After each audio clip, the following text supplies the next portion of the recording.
নমস্কার, কেমন আছেন সবাই? ইলিয়ার গৃহকোণের আরো একটি নতুন ভিডিওতে আপনাদের সবাইকে স্বাগত। আজ হচ্ছে নবমীর সকাল। তো এই যে সেজে গুজে একটু রেডি হয়ে গেছি বেরোবো বলে। একটু দূরে যাব আজকে যাব সেকেন্দ্রাবাদের দিকে। ওখানে আরো বড় বড় অনেক পুজো হয়। ওখানে কিজ হাই স্কুলের অনেক বছরের পুরনো একটা পুজো। এটা প্রায় 60 বছর হয়ে গেছে পুজোটা। আর যাব রামকৃষ্ণ মিশন। আর এখানে আর একটা পুজো যেটার 84 ইয়ার্স হয়ে গেছে। তো এই যে দেখুন কিজ হাই স্কুলের মধ্যে বললাম না, স্কুলের গ্রাউন্ডে যে পুজো হয়, এটা হচ্ছে সেকেন্দ্রাবাদে, একদম সেকেন্দ্রাবাদ স্টেশনের পাশেই। ভীষণ সুন্দর হয়েছে। আর এই যে দেখুন 60 বছর। আর এই যে স্টল, আর এটা রাইট সাইডে স্টল আর লেফট সাইডে রয়েছে ফুড কোর্ট। আর এখানের সাজটা দেখুন, অসাধারণ প্যান্ডেলটা করেছিল। আর ছিল মহিলা ঢাকি, যেটা হচ্ছে চমক একটা। আমি তো দেখে এত ভালো লেগেছে।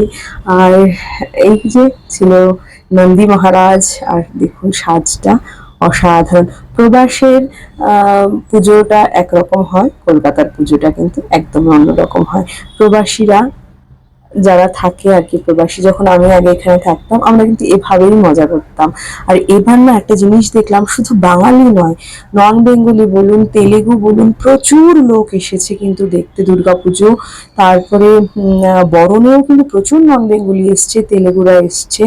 এই যে মহিলা ঢাকি, তো যখন দেখি না অন্যরাও আসছে, তখন কিন্তু বাঙালি হিসাবে নিজেদের খুব প্রাউড ফিল হয় যে হ্যাঁ, আমাদের কালচারটাও অন্যরা ভালোবাসছে, আসছে। এই যে দেখুন 60 বছর পূর্তি।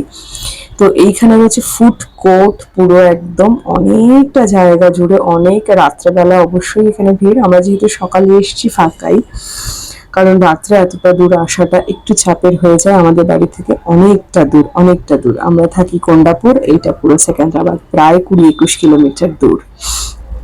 তো এবার ওখান থেকে বেরিয়ে আমরা এসেছি রামকৃষ্ণ মিশন। কিন্তু আমরা যখন এসেছি 12টা পেরিয়ে গেছে, মন্দিরের দরজা বন্ধ, আশ্রমেরও দরজা বন্ধ, মা দুর্গার দিকেরও দরজাটা বন্ধ করে দিয়েছে। তো আর দেখতে পারিনি, আশেপাশ দিয়ে ঘুরে তারপরে চলে গেছিলাম। এখানে দিচ্ছিল ভোগ, কিন্তু আর পাশে আর একটা মন্দিরে যাবো বলে আর ভোগ খেলাম না। তো এই যে দেখুন, এখানে না একটা জিনিস দেখুন, যে এরা চাল কুমড়োর ওপরে আগুন ধরিয়ে নজর আর কি কাটায়। আমরা যেটা শুকনো লঙ্কা আর সর্ষে শুকনো লঙ্কা পোড়া দিই, ওরা সেটা পাকা চাল কুমড়ো এরকম করে নজর কাটায় আর কি, নজর কাটিয়ে তারপরে এটা ফেলে দেয়। আর এই যে দেখুন, আমি ওখানেই দেখলাম এই অসম্ভব রকমের একটা গাছ, কি ভয়ঙ্কর গাছটা, বাপরে! আমার দেখে এত ভয় করছিল, কি নাম জানি না, হঠাৎ করে চোখে পড়লো। মানে বিভৎস রকমের, ক্যামেরাতে অতটা বোঝা যাচ্ছে না, কিন্তু সামনাসামনি একদম ভয়ঙ্কর। এই যে পুরো মহাভারতের যুদ্ধের কাহিনীগুলো পুরো এখানে একদম করে আঁকা, আঁকা নয়, এটা কেটে কেটে আর কি ডিজাইন করা। তো ভীষণ সুন্দর, যেটা আর কি যুদ্ধ হচ্ছিল বলছিল, তারপরে গণেশের লেখা সমস্ত কিছু এখানে কিন্তু এই যে রয়েছে। তো এই এই দিকটাতেই ভোগ দিচ্ছিল। তারপরে তো এই গ্রিনারি গুলো তো অবশ্যই ক্যাপচার করতে হয়, আপনারা তো জানেন আমি ভীষণ এগুলো পছন্দ করি, ভালোবাসি। তারপরে আর ভোগ খাইনি ওখানে। আমরা ওখান থেকে ফিরে নেক্সট আর একটা পুজো মণ্ডপে যাচ্ছিলাম, একদম একটুখানি পায়ে হেঁটেই যাওয়া যায়। ওটার কিন্তু 84 বছর। তো প্রবাসের মাটিতে 84 বছর কিন্তু কম বড় কথা নয়। তো অন্য একটা মাটিতে, অন্য একটা জায়গায়, বাংলার দুর্গা মায়ের 84 বছর পূর্তি ভীষণ বড় কিন্তু একটা ব্যাপার এটা। তো অ্যাজ আ বাঙালি তখন কিন্তু ভীষণ নিজেদের প্রাউড ফিল হয়। তো আমরা যাচ্ছি ওইখানে, একদম পাশাপাশি হেঁটেই যাওয়া যায়। যতবার আমরা হায়দ্রাবাদ ছিলাম দুর্গাপুজোর, এই জায়গাগুলো আমাদের মাস্ট, আমরা আসতামই। রামকৃষ্ণ মিশনটা তো আমার মেয়েরা হাতে খড়ি হয়েছে রামকৃষ্ণ মিশনের মহারাজের হাতে। তো ওই যাত্রা আমার সময় ছিল ইমোশনালের দিন, কারণ এখানে বাঙালি পুরোহিত কোথায় পাবো তখন তো জানি না। তো সোজা চলে এসেছিলাম রামকৃষ্ণ মিশনে, মহারাজের হাতেই ওদের হাতে খড়ি হয়েছিল। তো এই যে এসছি আমরা দুর্গাপুজোয়, শ্রী শ্রী দুর্গাপুজো যেটা, এইটা 84 বছর এবার। এই যে, তো এটা একটা ভীষণ বড় গ্রাউন্ডের মধ্যে হচ্ছে পুরো মাঠে। এই জায়গাটাই একমাত্র চেঞ্জ হয়নি, এরকম প্রচুর স্টল, তার পাশে রয়েছে খাবারের জায়গা থাকে, আর তারও পাশে থাকে প্রোগ্রামের জন্য, যারা কলকাতা থেকে বিভিন্ন রকম আর্টিস্ট আসে, কলকাতার বাইরে। তো এই যে দুর্গাপুজো, এইখানেই ঢাকে কাঠিটা আমি কিন্তু পেয়েছিলাম, আর কোনো জায়গায় ঢাকে কাঠি পাইনি। আর মা দুর্গা ছিলেন একদম সাবেকি, অসাধারণ লাগছিল। মায়ের তখন অঞ্জলি হচ্ছিল, পুজো হচ্ছিল। আমরা দিই, যেহেতু আমি উপোস করে নিয়ে খাওয়া হয়ে গেছিল বলে, এই যে পুজো হচ্ছিল তখন, ভীষণ ভালো লাগছিল। এবার আমরা ফিরবো বাড়িতে, অনেকটা বেলা হয়ে গেছে। তো এই জিনিসটা পেয়ে না অনেকক্ষণ এখানে দাঁড়িয়েছিলাম, যে ওই ঢাকের আওয়াজটা দুর্গাপুজোর সময় শুনতেও কিন্তু অসাধারণ লাগে। তো এবার আমরা ফিরবো বাড়ি, অনেকক্ষণ হয়ে গেছে, আমার বাড়ি ফিরতে অনেক সময় লাগবে, তাই ভাবলাম রাস্তাতেই আমরা আর কি লাঞ্চ করব আজকে। বাইরে লাঞ্চটা করেছিলাম। আমি বলছিলাম অন্য কোথাও যেতে, মেয়েরা বললো না, এএমবি মলেই যাবে ওরা, ওদের সেই ফিশ মল। তো যাই হোক, সেখানেই গেছিলাম আমরা। আর দেখুন গ্রাউন্ডটা আরো একবার আপনাদেরকে দেখাই, অনেকটা বড়, দেখে বুঝতেই পারছেন আমি ওই সাইডে আর যাইনি। আর কারণ এতটা রোদও উঠে গেছিল, আর হাঁটতেও তখন ভালো লাগছিল না এতটা রোদের মধ্যে। যতটুকু আর কি পেরেছি ততটুকুই দেখাচ্ছি। এই যে যে সাইডে সবাই বসে আছে, এটা কিন্তু বসে আছে ভোগের জন্য, সবাই অলরেডি বসে গেছে ভোগ খাবার জন্য, স্টার্ট হয়নি, হবে। আর এই যে দূরে, এখানে চলছে সব, হয় সব কালচারাল প্রোগ্রামগুলো রাত্রেবেলাতে। এই যে আপনাদের বললাম যে আগের ভিডিওতে, পুরো ফুল এরকম ভাবে স্টলে স্টলে বসে, এই যে পুরো ফুল কিন্তু এভাবেই বিক্রি হয়। এখন আরো বেশি বিক্রি হচ্ছে নবরাত্রির জন্য, দুর্গাপুজোর জন্য। আর ফল এখানে আতার এত বিক্রি হয়, আতা ফলটা ওই যে দেখুন দূরে নিয়ে বসে আছে। এবার আমরা ফিরছি আমাদের বাড়িতে। আর এই যে হচ্ছে সরকারি কার্যালয় আর কি, হাই সিকিউরিটি এরিয়া এটা। তো তাই ভাবলাম আপনাদের সাথে একটু শেয়ার করি। এখান দিয়েই ছোট্ট একটা মেট্রো যায়, 3 কামরার একটা মেট্রো এখানে চলে। আর এই যে দেখুন, এত গ্রিনারি, এত গ্রিনারি, যতই গাড়ি ঘোড়া চলুক না কেন, গাছের জন্য কিন্তু অতটা পলিউশন হয় না।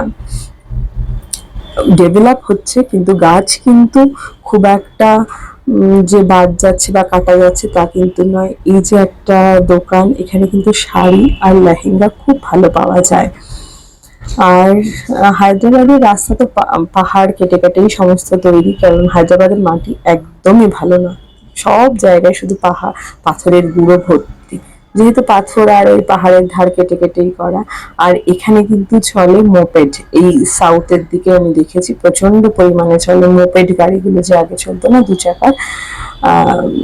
এই কলকাতা, এই হায়দ্রাবাদ, চেন্নাই, এইগুলো জায়গায় এই যে দেখুন ফুল, ফল, সবজি, এই যে পাকা কুমড়ো, এগুলো সব বলির জন্য হয়, ওদের নজর ওর কাটানোর জন্য হয়।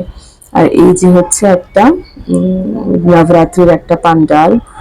তো এই ছোট্ট ছোট্ট মুহূর্তগুলো আপনাদের সাথে শেয়ার করলাম, ভালো লাগে, অন্য জায়গার অন্যরকম কালচারগুলো দেখতেও কিন্তু ভালো লাগে। এই যে চলে এসছি আমরা লাঞ্চের জন্য এএমবি মলে। তো এই যে স্নো কিংডম দেখেছি, তো এখানে দাঁড়িয়ে একটু ছবি, ফটো এই সমস্ত করা হলো, ভিডিও করা হলো। তো বাচ্চাদের খুশিটাকে একটু দেখতে হয়, ওরা এখানে এসে খুব খুশি। তারপরে আমরা গেছিলাম কিন্তু অথেন্টিক আন্ধ্রা খাবারের জন্য একটা রেস্টুরেন্টে, ভীষণ সুন্দর ছিল, কলা পাতার ওপরে দিয়েছিল। হ্যাঁ, একটু স্পাইসি ছিল, আন্ধ্রা ফুড তো একটু স্পাইসি হয়, আমাদের জন্য ওটা বেশ স্পাইসি। তো কিন্তু অথেন্টিক ভেজ খাবার ছিল ওটা। আর অ্যাম্বিয়েন্সটা এত ভালো ছিল, ভীষণ ভালো ছিল। তো এই আমরা এখন যাব লাঞ্চে। তো চলুন, ঠিক হয়ে গেছে আর কি, ডিসাইড করা হচ্ছিল কোনটাতে যাব কোনটাতে না যাব, এতক্ষণ পর্যন্ত হয়ে এবার ডিসাইড হয়ে গেছে, এবার যাচ্ছি আমরা রেস্টুরেন্টে। খুবই সুন্দর। তো চলুন দেখাবো। এই যে দেখুন রেস্টুরেন্টের অ্যাম্বিয়েন্সটা ভীষণ ভালো, ভীষণ ভালো। আর যে প্লেটসগুলো, আমরা নিয়েছিলাম থালি, আর তার সাথে কিছু টুকটাক স্ন্যাক্স। স্টার্টারে ছিল কিছু টুকটাক স্টার্টার, আর কি চিকেন, মাশরুম, প্রন, এগুলো ছিল। আর ছিল একদম অথেন্টিক আন্ধ্রা থালি। তো আমার কিন্তু ভীষণ ভালো লেগেছে। হ্যাঁ, একটু স্পাইসি ছিল, বাচ্চাদের জন্য একটু কষ্ট হয়ে গেছিল। এই যে চিকেন আর প্রন এসছে, আর একটা এসছিল মাঞ্চুরিয়ান। আর আমার তো নজর আটকে আছে ওই গাছগুলোতে, এই যে মাঞ্চুরিয়ান আর একটা খাবারের টেস্টটা কিন্তু ছিল অসাধারণ খাবারের টেস্ট। আর এই যে দিয়েছে কলা পাতার উপরে লুচি, পায়েস, দই আর একটা চাটনি আর পাঁপড়, আর আমি নিয়েছিলাম মোহিতো, বাচ্চারা খাচ্ছিল ওদিকে স্টার্টার। আর এরপরে দেবে হচ্ছে আস্তে আস্তে ওরা সার্ভ করছিল মেন কোর্সগুলো পুরোটাই। এই যে থালার মধ্যে পুরো দিয়ে গেছে টমেটো রাইস, ডাল দিয়ে পালং শাকের একটা তরকারি, আর নিরামিষ দুটো আলুর সবজি আর একটা ভাজা। আমরা এখন ফিরবো বাড়িতে, আমাদের লাঞ্চ কমপ্লিট। তো শুভ নবমীর অনেক অনেক শুভকামনা, ভালোবাসা আপনাদের সবাইকে। প্রত্যেকে ভীষণ ভালোভাবে পুজো কাটাবেন। আজ এই অবধি, আবার দেখা হবে অন্য কোনো দিন অন্য কোনো ভিডিওতে। ততক্ষণ পর্যন্ত আপনারা সবাই ভালো থাকবেন, সুস্থ থাকবেন, আনন্দে থাকবেন। আর আমার ভিডিওটা যদি ভালো লেগে থাকে তাহলে লাইক, শেয়ার, কমেন্ট করে অবশ্যই জানাবেন।